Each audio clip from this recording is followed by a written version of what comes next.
कभी कभी ऐसा नहीं लगता कि कुछ कंपनियां जैसे Amazon या गूगल कोई अलग ही खेल खेल रहे हैं? मतलब हम सब मेहनत कर रहे हैं, आगे बढ़ने की कोशिश कर रहे हैं, और वो कंपनियां, ऐसा लगता है जैसे उन्होंने खेल के नियम ही बदल दिए हों। क्या ये सिर्फ पैसा है, या बहुत स्मार्ट लोग हैं उनके पास, या फिर कोई गहरा ढांचा है इसके पीछे? ये एक बहुत ही अच्छा सवाल है, क्योंकि इसका जवाब देखिए सिर्फ स्मार्ट होने में नहीं है या पहले आने में भी नहीं। जवाब उस ढांचे में ही छिपा है। वे सिर्फ खेल नहीं खेल रहे हैं। हाँ। वो खेल का मैदान ही खुद बना रहे हैं। अच्छा। और आज हमारी कोशिश इसी मैदान के नक्शे को समझने की है। हाँ। हमारे पास जो सामग्री है वो स्ट्रेटेजिक डोमिनेंस या कहिए रणनीतिक प्रभुत्व के मूल सिद्धांतों पर आधारित है। हाँ। हमारा मकसद है उन 3 बुनियादी ताकतों को समझना जो किसी भी बिजनेस को बाजार में एक तरह का अजय किला बना देती हैं। बिल्कुल, आज हम उस किले की नींव के 3 स्तंभों पर बात करेंगे। पहला है स्केल, यानी आकार की बेजोड़ ताकत। दूसरा है नेटवर्क, मतलब जुड़ाव की शक्ति। और तीसरा, जिसे कॉर्नर्ड रिसोर्स कहते हैं, यानी किसी अनमोल चीज पर आपका एक छत्र राज। हम ये देखेंगे कि ये अकेले कैसे काम करते हैं और जब मिल जाते हैं तो क्या जादू करते हैं। ठीक है, तो चलिए इस किले को परत दर परत खोलते हैं। पहला स्तंभ है स्केल इकोनॉमीज। Amazon इसका सबसे बड़ा उदाहरण है ना। हम सब जानते हैं कि वो बहुत बड़े हैं, इसलिए वो सस्ते में सामान बेच पाते हैं। लेकिन ये होता कैसे है? क्या ये सिर्फ ज्यादा सामान खरीदने से मिलने वाले डिस्काउंट की बात है? डिस्काउंट तो बस एक छोटा सा हिस्सा है। असली खेल देखिए 2 स्तरों पर होता है। पहला, जिसे सामग्री में फिक्स्ड कॉस्ट फैलाना कहा गया है। अब सोचिए, Amazon को एक विशाल रोबोटिक गोदाम बनाने में हजारों करोड़ लगते हैं। अगर वो उस गोदाम से सिर्फ मान लीजिए 1 लाख आइटम बेचते, तो हर आइटम पर गोदाम की लागत 10,000 रुपए आती। लेकिन जब वो उससे 10 करोड़ आइटम बेचते हैं, तो हर आइटम पर लागत सिर्फ 100 रुपए रह जाती है। समझ गई। तो एक छोटी कंपनी के लिए जो किराया या टेक्नोलॉजी की लागत है, वो उसकी कुछ 100 ग्राहकों पर बढ़ती है, जबकि Amazon के लिए वही लागत करोड़ों पर बढ़ जाती है, जिससे हर एक चीज की कीमत बहुत बहुत कम हो जाती है। बिल्कुल। लेकिन यहाँ एक और दिलचस्प बात है। क्या स्केल हमेशा फायदेमंद होता है? अक्सर बड़ी कंपनियां सुस्त हो जाती हैं, नौकरशाही और धीमी, और छोटे फुर्तीले प्रतियोगी उन्हें मात दे देते हैं। तो Amazon जैसी कंपनी इस जाल से कैसे बचती है? हाँ, ये एक बड़ा सवाल है।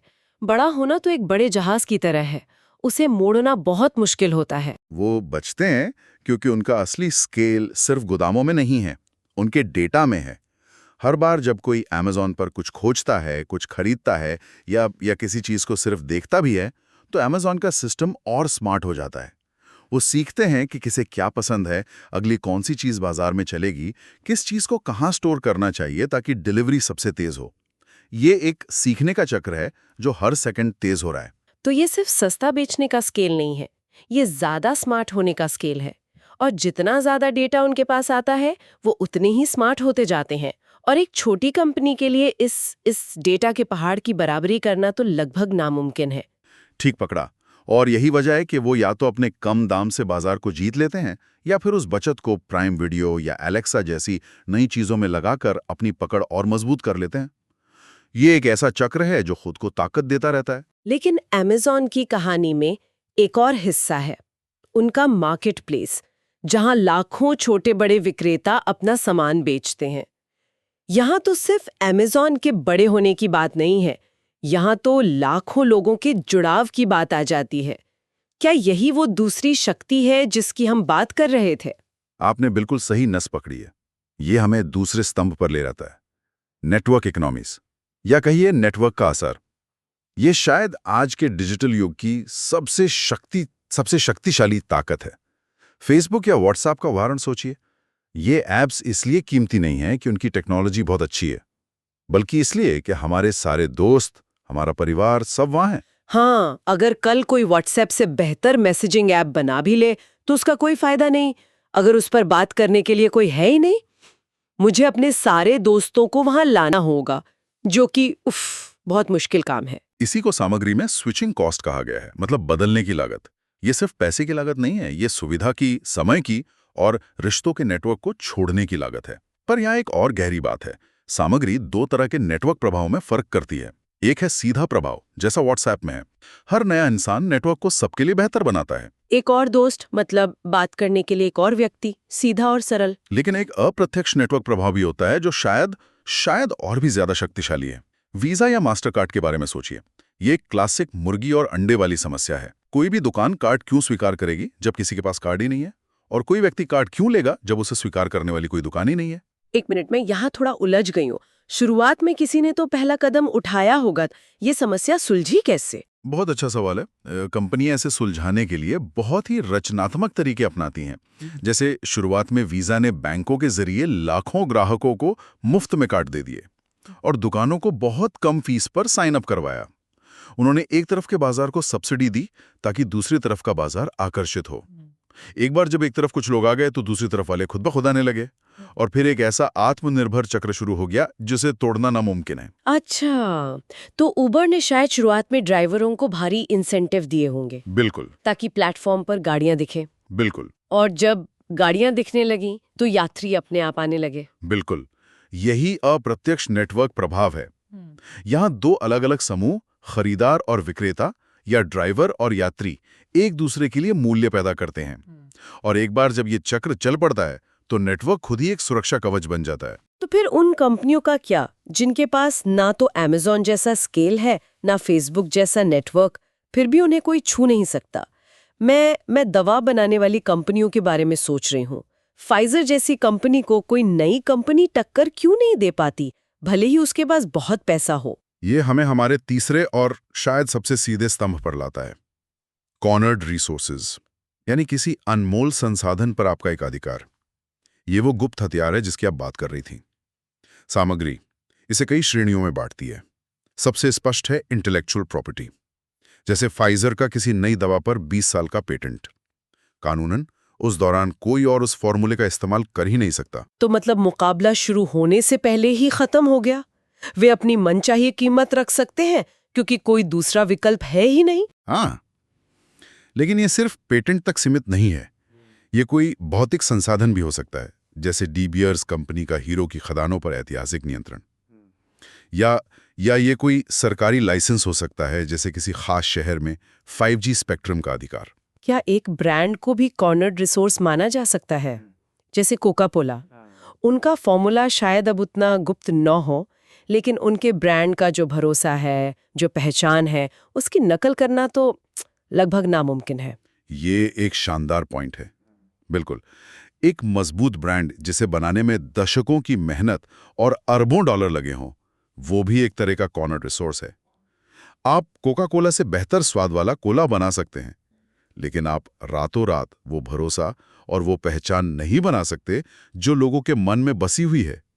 ये एक ऐसी दीवार है जिसे सिर्फ पैसे से नहीं तोड़ा जा सकता। ठीक है, तो अब हमारे पास ये 3 स्तंभ हैं: स्केल की ताकत, नेटवर्क का जादू और किसी चीज पर विशेष कब्जा। सामग्री में स्ट्रैटेजिक सिनर्जी या इन शक्तियों के तालमेल की बात की गई है। इसका क्या मतलब है जब ये शक्तियां एक साथ काम करती हैं? अगर हम पूरी चर्चा का सार निकालें तो वो यही मिलेगा। दुनिया की सबसे टिकाऊ कंपनियां कभी भी सिर्फ एक स्तंभ पर खड़ी नहीं होती।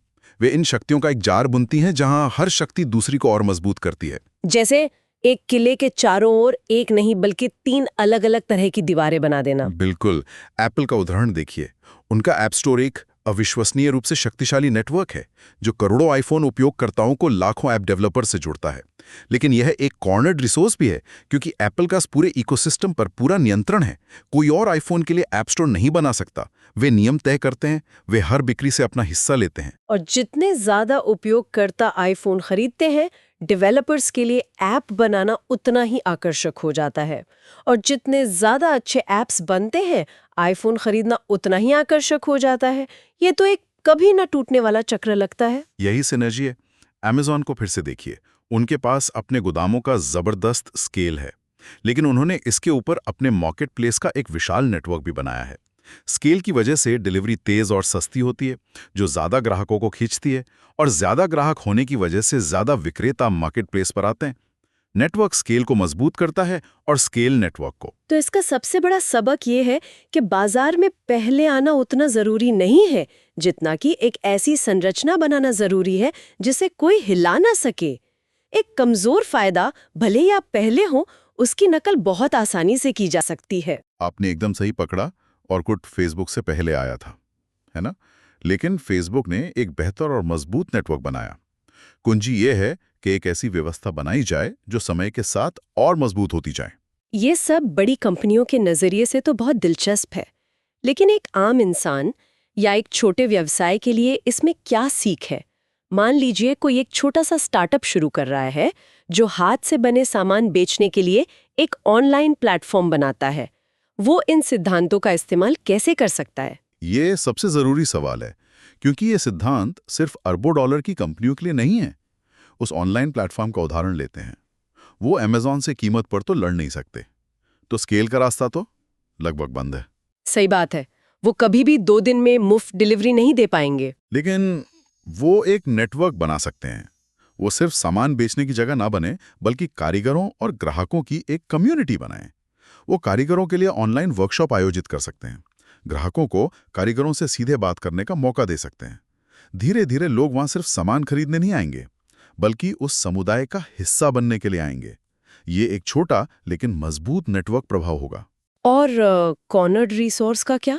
उनके पास तो कोई पेटेंट या खदान नहीं है। शायद नहीं, लेकिन हो सकता है कि वे भारत के कुछ खास अनजाने कारीगरों के साथ एक एक्सक्लूसिव डील कर लें कि वो अपना सामान कहीं और ऑनलाइन नहीं बेचेंगे। ये एक छोटा सा कॉर्नर्ड रिसोर्स बन गया। या शायद उनका कॉर्नर्ड रिसोर्स उनकी क्यूरेशन की कला हो। मतलब वो जो चीजें चुनते हैं उनका डिजाइन और क्वालिटी इतनी अच्छी है कि लोग उनके टेस्ट पर भरोसा करने लगते हैं।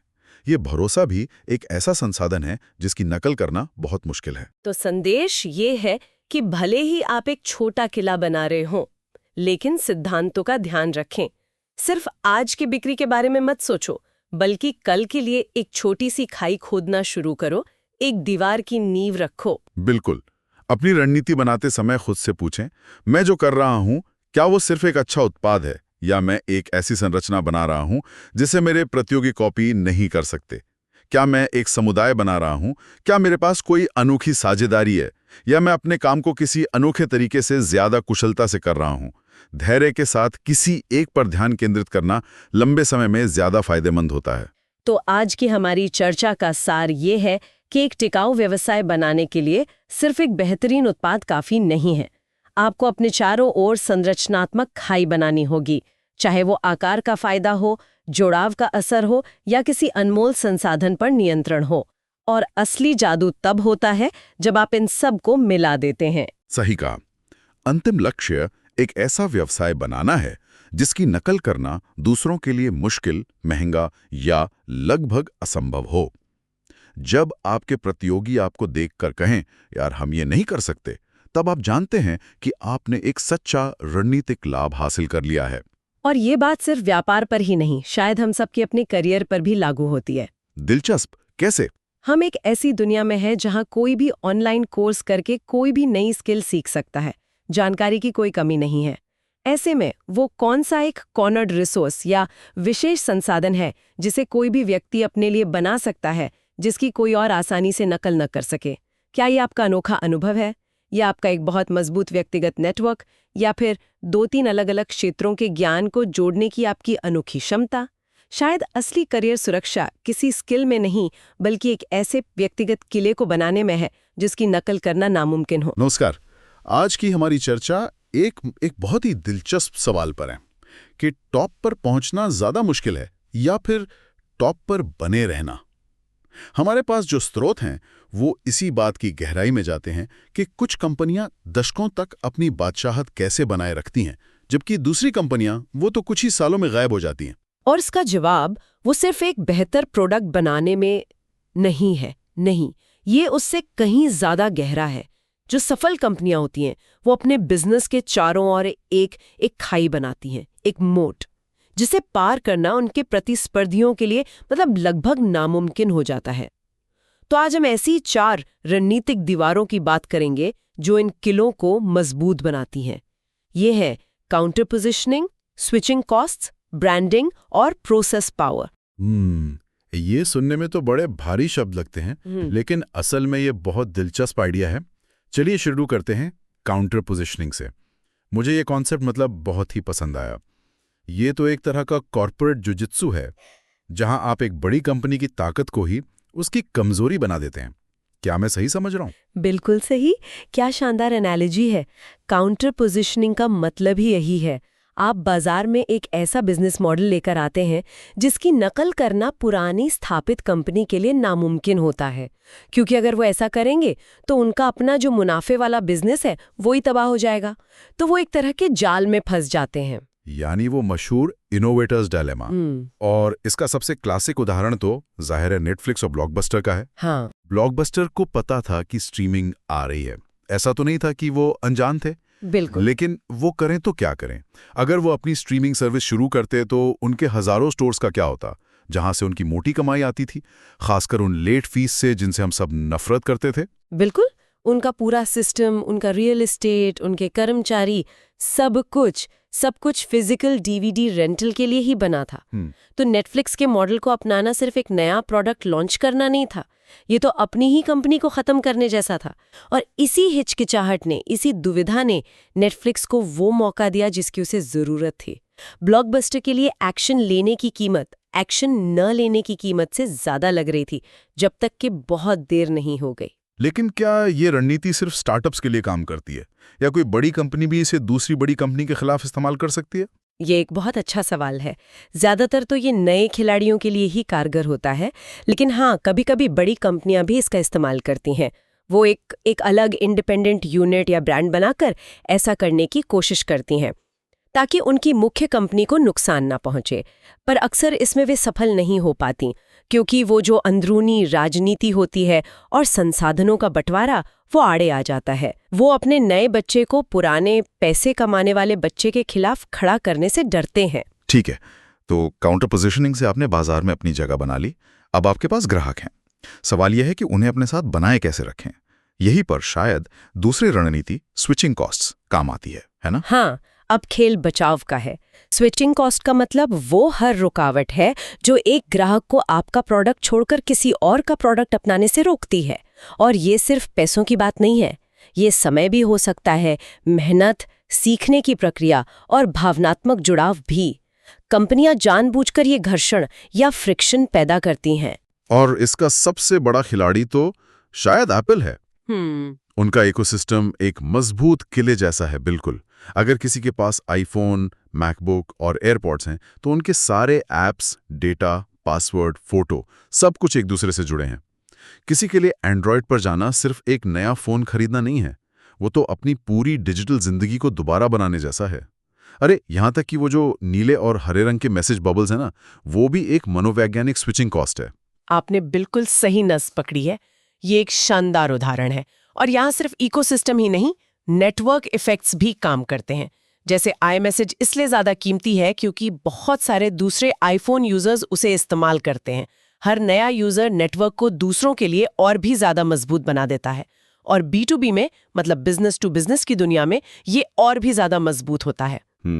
सोचिए उन बड़ी कंपनीज के बारे में जो SAP या Oracle जैसा सॉफ्टवेयर इस्तेमाल करती हैं। अरे उसे बदलना तो वो तो कंपनी के लिए ओपन हार्ट सर्जरी करने जैसा होगा। बिल्कुल, उनका पूरा फाइनेंस, HR, सप्लाई चेन, सब उसी एक सॉफ्टवेयर पर चल रहा होता है। उसे बदलने में महीनों, कभी-कभी सालों लग जाते हैं और लाखों करोड़ों का खर्च आता है। कर्मचारियों को दोबारा ट्रेनिंग देनी पड़ती है। इसलिए एक बार कोई कंपनी इस सिस्टम को अपना लेती है तो वो सालों साल उसी के साथ बंधी रहती है।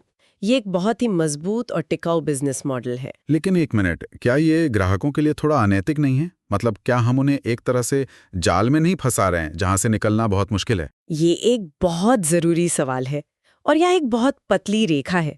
अगर आपका प्रोडक्ट वाकई अच्छा है और ये इंटीग्रेशन ग्राहक की जिंदगी को आसान बना रहा है, तब तो ये एक अच्छी रणनीति है।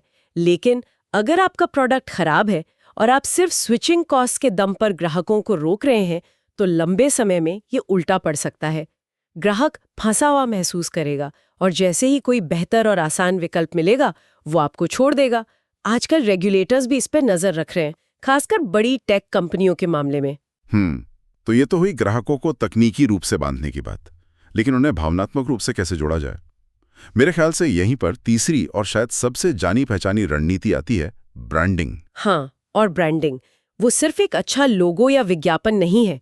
यह आपके और ग्राहक के बीच एक वादा है, एक भरोसा है। जब कोई ग्राहक बिना सोचे समझे भीड़ में से आपका प्रोडक्ट उठाता है तो वो ब्रांडिंग की ताकत है। ये ग्राहक के दिमाग में एक मेंटल शॉर्टकट बना देता है। जैसे कोका कोला। हम्म कई ब्लाइंड टेस्ट में लोगों ने पेप्सी को ज्यादा पसंद किया है, लेकिन जब खरीदने की बारी आती है तो वे कोक ही उठाते हैं। क्यों? क्योंकि कोक सिर्फ एक ड्रिंक नहीं है, वो एक एहसास है, खुशियों से जुड़ा है, दशकों की यादों से जुड़ा है। बिल्कुल। और ये ब्रांडिंग कंपनियों को एक और सुपर पावर देती है, कीमत तय करने की शक्ति। लोग नाइकी के जूते सिर्फ उनकी क्वालिटी के लिए नहीं खरीदते हैं, वे उस जस्ट डू इट वाली भावना, उस जीत के एहसास के लिए ज्यादा पैसे देने को तैयार रहते हैं। एक मजबूत ब्रांड आपको प्रीमियम चार्ज करने की इजाजत देता है। इसे ब्रांड इक्विटी कहते हैं और ये कंपनी की बैलेंस शीट पर एक बहुत कीमती, भले ही अदृश्य संपत्ति होती है। लेकिन क्या ब्रांड हमेशा के लिए होता है? हमने कोडैक जैसी कंपनियों को देखा है। उनका ब्रांड एक समय पर फोटोग्राफी का दूसरा नाम था, लेकिन आज वो कहीं नहीं है। तो क्या ब्रांड भी अपनी चमक खो सकता है? बहुत अच्छा पॉइंट है। ब्रांड एक बगीचे की तरह है, उसे लगातार सींचना पड़ता है।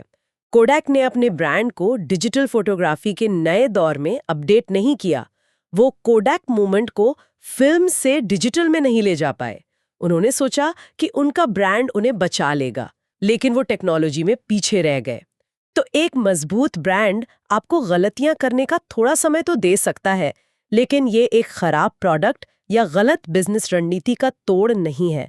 ब्रांड को लगातार प्रासंगिक बनाए रखना पड़ता है। ठीक है, तो हमने बाहर से आने वाले हमलों को रोका, ग्राहकों को अपने साथ बनाए रखा और उनके साथ एक भावनात्मक रिश्ता भी बना लिया।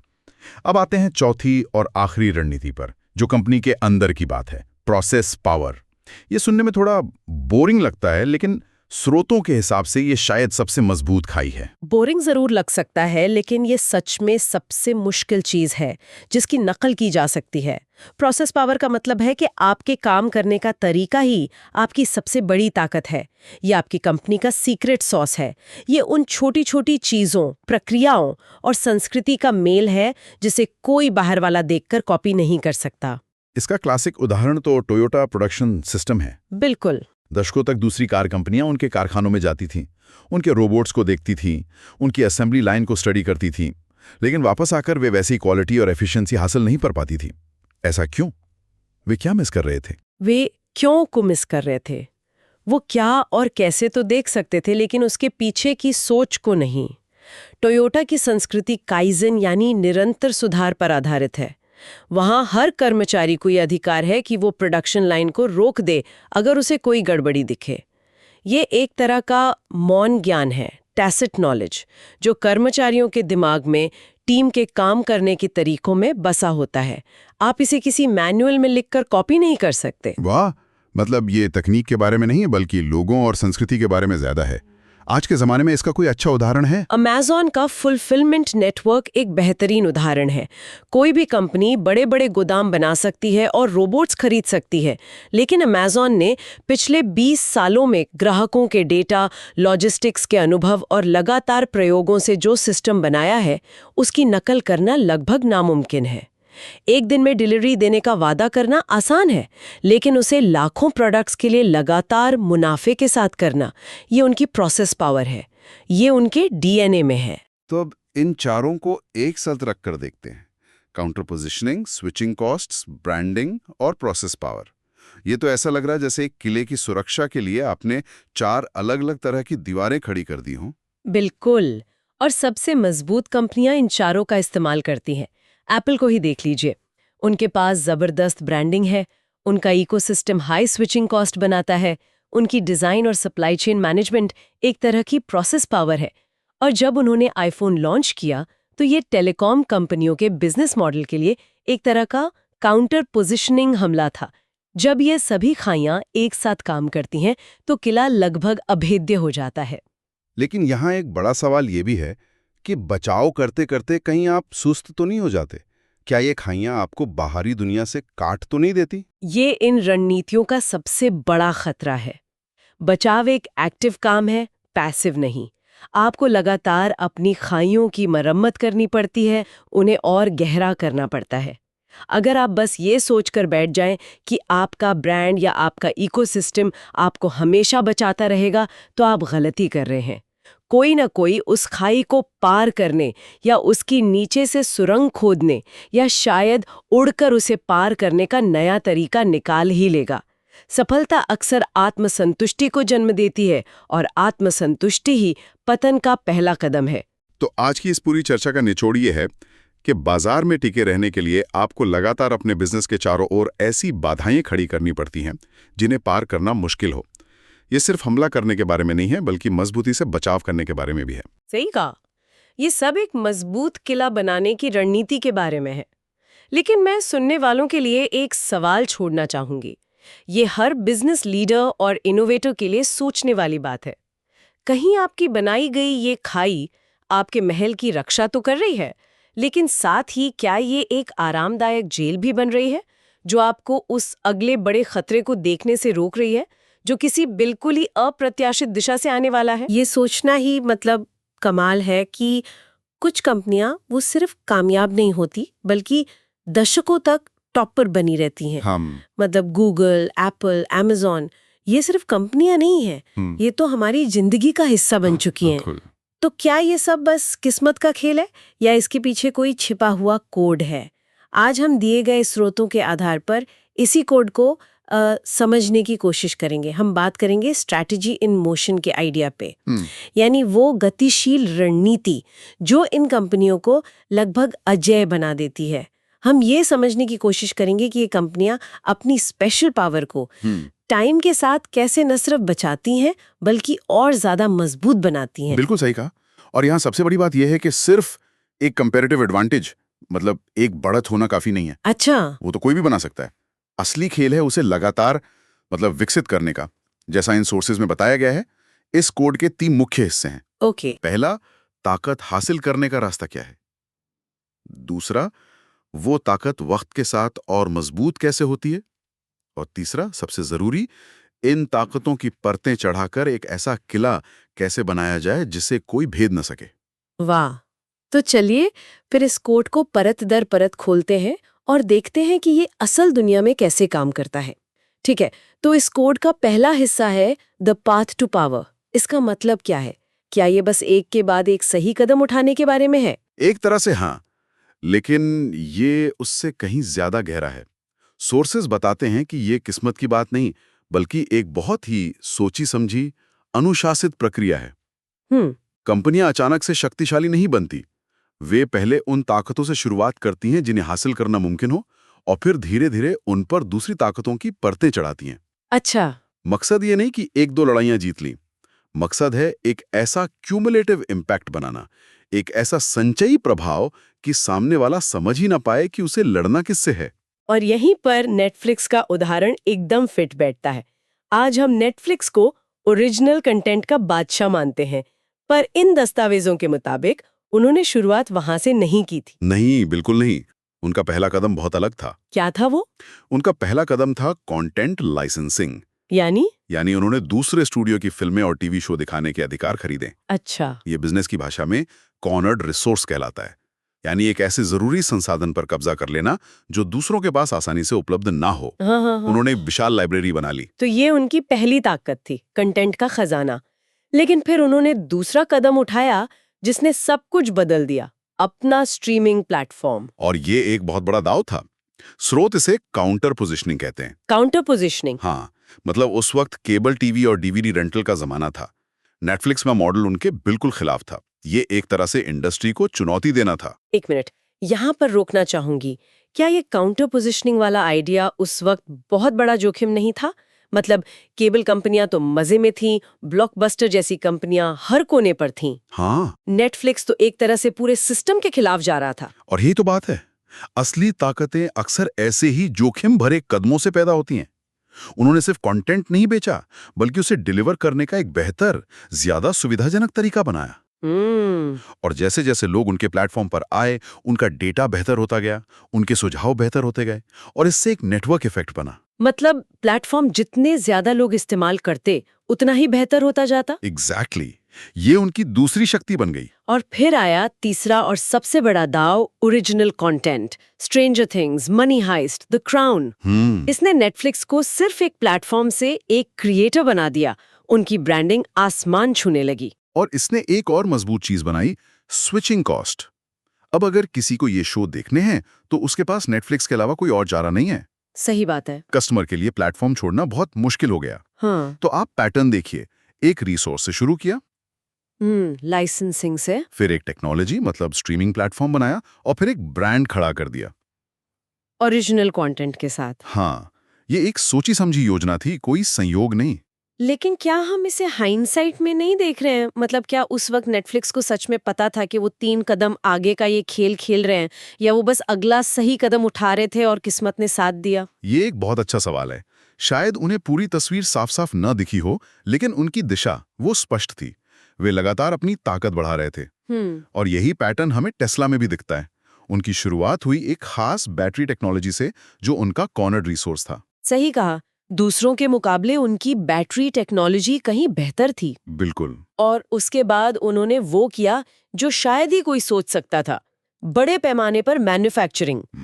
सबने मजाक उड़ाया था कि वो प्रोडक्शन हेल में फंस गए हैं। हाँ बिल्कुल, लेकिन जब वो उस मैन्युफैक्चरिंग हेल से गुजरकर बाहर निकले तो उनके पास जो चीज थी उसे स्रोत प्रोसेस पावर कहते हैं। Process power. ये सिर्फ फैक्ट्री में गाड़ियां बनाना नहीं है, ये अपनी बैटरी खुद बनाने से लेकर सप्लाई चेन को कंट्रोल करने और रोबोटिक्स को इस हद तक इस्तेमाल करने की काबिलियत है कि कोई और कंपनी उसे 10 साल में भी कॉपी नहीं कर सकती। अरे वाह। ये उनकी दूसरी और बहुत मजबूत ताकत बनी। और तीसरी ताकत तो हम सब देखते हैं, उनका ब्रांड। टेस्ला के मालिक सिर्फ ग्राहक नहीं है, नहीं, वे उस ब्रांड के फैन हैं, एक आंदोलन का हिस्सा है। ये कमाल की ब्रांडिंग है, और ये बहुत ज्यादा स्विचिंग कॉस्ट भी पैदा करती है। बिल्कुल, लोग सिर्फ एक कार नहीं खरीद रहे हैं, वे एक विजन का हिस्सा बन रहे हैं। तो यहाँ भी वही पैटर्न है, रिसोर्स, फिर प्रोसेस और फिर ब्रांड। एग्जैक्टली। ये दिखाता है कि शक्ति का मार्ग कोई रहस्यमयी चीज नहीं है, बल्कि एक स्पष्ट दोहराने योग्य रणनीति है। ये उस कोड का पहला हिस्सा है। ये दिलचस्प है कि ये पैटर्न सिर्फ ताकतें हासिल करने का नहीं, बल्कि उन्हें समय के साथ और बेहतर बनाने का भी है। मतलब क्या ये कह सकते हैं कि कंपनी अपनी रणनीति में बड़ी होती जाती हैं, ज्यादा परिपक्व? शायद यहीं पर कोड का दूसरा हिस्सा, पावर प्रोग्रेशन का आइडिया आता है। आपने बिल्कुल सही पकड़ा। पाथ टू पावर इस बारे में था कि आप एक एक करके ताकतें कैसे हासिल करते हैं। ओके। पावर प्रोग्रेशन इस बारे में है कि ये ताकतें वक्त के साथ कैसे और ज्यादा मजबूत और परिपक्व होती जाती हैं। अच्छा। शुरुआती ताकतें अक्सर सीधी सादी होती हैं, जैसे स्केल यानी बड़े पैमाने पर काम करना। बाद की ताकतें ज्यादा जटिल होती हैं, जैसे प्रोसेस पावर या ब्रांडिंग। तो ये शतरंज के खेल जैसा है, जहां आप सिर्फ अपनी अगली चाल के बारे में नहीं, बल्कि 5 चाल आगे का सोचते हैं। एकदम सही। आप पहले से ही तैयारी करते हैं कि भविष्य में कौन सी ताकत सबसे ज्यादा काम आएगी। और Amazon इसका सबसे बेहतरीन उदाहरण है। बिल्कुल। हर कोई जानता है कि उन्होंने दुनिया की सबसे बड़ी किताबों की दुकान के तौर पर शुरुआत की थी। ये स्केल की ताकत थी। हाँ, इस बड़े पैमाने ने उन्हें लागत में फायदा दिया। लेकिन वो सिर्फ किताबें बेचकर नहीं रुके, उन्होंने अपना मार्केट प्लेस दूसरे विक्रेताओं के लिए खोल दिया। और यहीं से नेटवर्क इफेक्ट का जादू शुरू हुआ। बिल्कुल।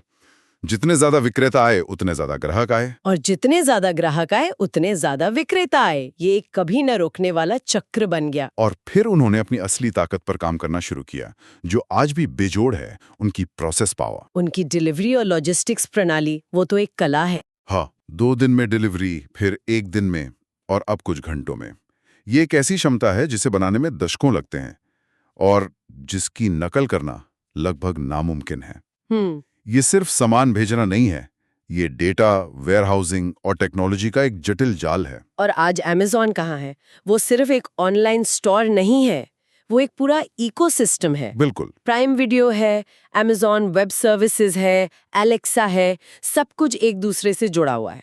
कस्टमर के लिए इसे छोड़कर जाना बहुत मुश्किल है। यानी स्विचिंग कॉस्ट बहुत ज्यादा है। हाँ, तो ये स्केल से शुरू होकर एक जटिल एकीकृत शक्ति बनने की एक स्पष्ट प्रगति है। गूगल की कहानी भी ऐसी ही है। शुरुआत एक बेहतर सर्च एल्गोरिदम से हुई। ये उनका शुरुआती तकनीकी फायदा था। लेकिन असली शक्ति तब आई जब नेटवर्क इफेक्ट ने काम करना शुरू किया। जितने ज्यादा लोगों ने गूगल का इस्तेमाल किया, गूगल को उतना ज्यादा डेटा मिला, जिससे उनका एल्गोरिदम और बेहतर होता गया। और उन बेहतर नतीजों ने ब्रांड पर भरोसा पैदा किया। लोग अब इंटरनेट पर सर्च नहीं करते, वे गूगल करते हैं। एग्जैक्टली ये शब्द एक क्रिया बन गया है। ये ब्रांडिंग का शिखर है। बिल्कुल। और अब जैसा कि स्रोत बताते हैं, वे एआई पर आधारित प्रोसेस के फायदों की ओर बढ़ रहे हैं। उनका सारा डेटा और कंप्यूटिंग पावर उन्हें एआई विकसित करने में एक ऐसी बढ़त देता है जिसे कोई छू भी नहीं सकता। तो यहाँ भी वही प्रगति है, एक तकनीकी फायदे से नेटवर्क इफेक्ट, फिर ब्रांडिंग और अब एक जटिल प्रोसेस पावर तक का सफर। ठीक है, तो हमने कोड के 2 हिस्से समझ लिए, ताकतें हासिल करना यानी पाथ और उन्हें समय के साथ विकसित करना यानी प्रोग्रेशन। लेकिन इन नोट्स में एक बहुत ही दमदार बात कही गई है और मैं चाहती हूँ कि हम इस पर थोड़ा और समय बिताएं। इसमें कहा गया है कि शक्तियां जुड़ती नहीं हैं बल्कि गुणा होती हैं। एडिटिव नहीं, मल्टीप्लिकेटिव। हाँ, ये सुनने में बहुत शक्तिशाली लगता है। इसका असली मतलब क्या है? इसका मतलब ये है कि आपकी असली ताकत बस ये नहीं कि आपके पास क्या है, ओके। बल्कि ये है कि आपकी ताकतें आपस में मिलकर कैसे एक दूसरे को सुपरचार्ज करती हैं। कोई आपके ब्रांड की नकल करने की कोशिश कर सकता है, कोई आपकी टेक्नोलॉजी की नकल कर सकता है, लेकिन वो उस जादू की नकल नहीं कर सकता जो इन दोनों के मिलने से पैदा होता है। वाह, यही वो चीज है जो एक अच्छी कंपनी को एक अजेय कंपनी बनाती है। अरे वाह, ये कुछ वैसा ही है जैसे खाना बनाना। आप नमक, मिर्च और हल्दी अलग अलग खाएं तो कुछ खास नहीं लगेगा, लेकिन जब वो सही मात्रा में एक साथ मिलते हैं तो एक बिल्कुल नया और स्वादिष्ट स्वाद बनता है। कंपनियां भी अपनी ताकतों के साथ यही करती हैं। क्या बेहतरीन मिसाल दी है। बिल्कुल यही बात है। ये 1+1 2 नहीं है, ये 1+1 5 जैसा है। अच्छा। हर नई परत पुरानी परतों को और ज्यादा मूल्यवान बना देती है। वाह। और इसी से वो रणनीतिक खाई या स्ट्रेटेजिक मोट बनती है जो समय के साथ और गहरी और चौड़ी होती जाती है। और एप्पल इसका सबसे बड़ा उदाहरण है ना? स्रोत बताते हैं कि वे कई चीजों को एक साथ मिलाते हैं। हाँ। पहला तो उनका इकोसिस्टम है जो अपने आप में एक जाल है। हाँ, और वो इकोसिस्टम खुद 2 शक्तियों का मिश्रण है। एक है नेटवर्क इफेक्ट। जितने ज्यादा लोग आईफोन, मैक और एप्पल वॉच इस्तेमाल करते हैं, डेवलपर्स के लिए उतने ही आकर्षक होते हैं, जिससे और अच्छे ऐप्स बनते हैं जो प्लेटफॉर्म को और मूल्यवान बनाते हैं। बिल्कुल। और दूसरा है स्विचिंग कॉस्ट। अगर आपके सारे फोटोज, म्यूजिक, कॉन्टैक्ट्स iCloud पर हैं, तो एंड्रॉइड पर स्विच करना एक सिरदर्द है। हाँ, एक मजबूत ताला है, लेकिन ये तो सिर्फ एक परत है। बिल्कुल। इसके ऊपर आती है उनकी ब्रांड के प्रति वफादारी की परत। एप्पल सिर्फ एक प्रोडक्ट नहीं बेचता, वो एक पहचान, एक अनुभव बेचता है। सही बात है। लोग नए आईफोन के लिए लाइनों में लगते हैं, भले ही पिछले मॉडल से उसमें बहुत ज्यादा अंतर न हो। हाँ, ये तर्क से परे एक भावनात्मक जुड़ाव है। और फिर तीसरी परत जो शायद सबसे कम दिखाई देती है, उनका अपना हार्डवेयर और सॉफ्टवेयर इंटीग्रेशन। क्योंकि वे चिप से लेकर ऑपरेटिंग सिस्टम तक सब कुछ खुद कंट्रोल करते हैं। वे एक ऐसा अनुभव दे सकते हैं जो एकदम सहज हो। स्रोत इसे प्रोसेस पावर का एक रूप मानते हैं। अच्छा। एंड्रॉइड की दुनिया में कोई भी कंपनी ऐसा नहीं कर सकती, क्योंकि वे अलग अलग कंपनियों के पुर्जों को एक साथ जोड़ रहे हैं। सही है। तो जब आप इन तीनों परतों को एक साथ रखते हैं, इकोसिस्टम, ब्रांड और इंटीग्रेशन, तो नतीजा असाधारण होता है। वे एक दूसरे को सहारा देते हैं और मजबूत करते हैं। ब्रांड लोगों को इकोसिस्टम में खींचता है, इकोसिस्टम उन्हें वहां बंद कर देता है, और इंटीग्रेशन का अनुभव उन्हें इतना पसंद आता है कि वे जाना ही नहीं चाहते। यही मल्टीप्लिकेटिव प्रभाव है। बिल्कुल। तो इन सब का क्या मतलब है? किसी बिजनेस लीडर या किसी स्टार्टअप फाउंडर के लिए इससे क्या व्यवहारिक सलाह निकलती है? नेटफ्लिक्स, टेस्ला, अमेज़न जैसी कंपनियों की बात करना तो आसान है, लेकिन क्या एक छोटी कंपनी भी इस तरह सोच सकते हैं? बिल्कुल। सिद्धांत सार्वभौमिक हैं, पैमाना भले ही अलग हो। पहली और सबसे जरूरी सीख है, जैसा कि स्रोत बताते हैं, अपनी शक्तियों का एक रोडमैप बनाएं। मतलब एक प्लान हो। हाँ, बस यूं ही कुछ भी करने की बजाय योजना बनाएं कि पहले कौन सी शक्ति हासिल करनी है और बाद में कौन सी परत चढ़ानी है। क्या आपको पहले एक खास ग्राहक वर्ग पर कब्जा करना चाहिए या एक अनूठी प्रक्रिया विकसित करनी चाहिए? तो ये एक सचेत और जानबूझकर की जाने वाली प्रक्रिया होनी चाहिए, न कि बस जो हो रहा है होने दो। बिल्कुल। लेकिन ये कहना आसान है, करना मुश्किल। जब किसी सीईओ पर हर 3 महीने में अच्छे नतीजे दिखाने का दबाव हो, तो वो 5 साल आगे की ताकत बनाने में कैसे निवेश करेगा? ये रणनीति का सबसे बड़ा चैलेंज है, और यहीं पर दूसरी सीख काम आती है। प्रतिस्पर्धियों पर लगातार नजर रखें और खतरों का अनुमान लगाएं। अच्छा। जब आप मैनेजमेंट को दिखा सकते हैं कि अगर हमने आज इस नई ताकत पर निवेश नहीं किया, तो 2 साल में हमारा प्रतियोगी हमें खत्म कर देगा, तब लंबी अवधि के निवेश को सही ठहराना आसान हो जाता है। मतलब हमेशा सोचना होगा कि मेरी शक्ति क्या है और कोई उसे कैसे कमजोर कर सकता है। एग्जैक्टली। और ये मान लेना खतरनाक है कि एक बार फायदा मिल गया तो वो हमेशा रहेगा। सही। बिल्कुल। जो हमें तीसरी सीख पर लाता है, अपनी शक्तियों को विकसित करने में लगातार निवेश करें। स्रोत इस बात पर जोर देते हैं कि अगर शक्तियों का पोषण न किया जाए तो वे समय के साथ कमजोर हो सकती हैं। तकनीक बदलती है, ग्राहकों की आदतें बदलती हैं। अगर आप अपनी शक्ति को समय के साथ नहीं बदलते तो वो अप्रासंगिक हो जाएगी। नोकिया ने यही गलती की थी। और अंतिम सिद्धांत। और आखिर में ये समझना कि ये शक्तियां एक दूसरे के साथ मिलकर कैसे काम करती हैं।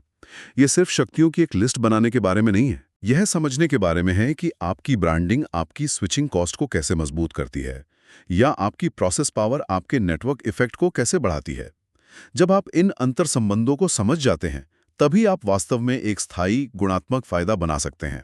तो कुल मिलाकर ये सिर्फ एक अच्छी रणनीति बनाने के बारे में नहीं है।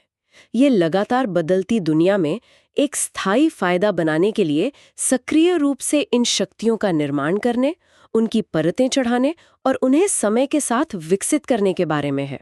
हाँ, ये एक सतत यात्रा है, मंजिल नहीं। आज की ये चर्चा इस विचार को मजबूत करती है कि रणनीति कोई एक बार बनाने वाली योजना नहीं है जिसे बनाकर अलमारी में रख दिया जाए।